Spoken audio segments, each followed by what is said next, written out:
Hi everyone, my name is Haley Short. I'm going to show you how to do a how-to or a lines report, which is due by next virtual session together. So a lines report is showing us as participants how to do something. It can be absolutely anything you want to show us how to do. It could be making a margarita, changing your air filters in your house, or even origami.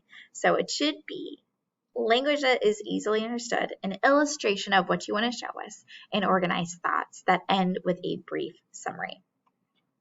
With this particular report, you're going to have 2 minutes to do it, and you'll use that clear and concise language so we completely understand your key points. And you're more than welcome to use visuals.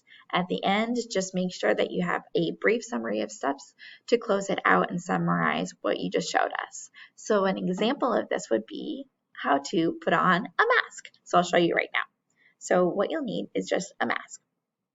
You'll first make sure that your mask is completely open, so accordioned out and ready to use. Next, you'll take the metal portion of the mask and you'll bend it into a shape that fits your nose comfortably. So it probably will look somewhat like a mountain.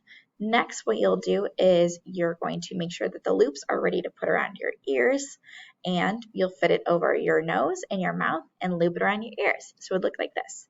Fit it and then loop it. Nice and easy. So again, the key points are open up the mask, bend it to your nose, fit it over your nose and your mouth, and then flip it around your ears. So super simple, nice and easy. If you have any questions about how to do a lines report, please feel free to reach out to Donna or myself before next session. Thanks.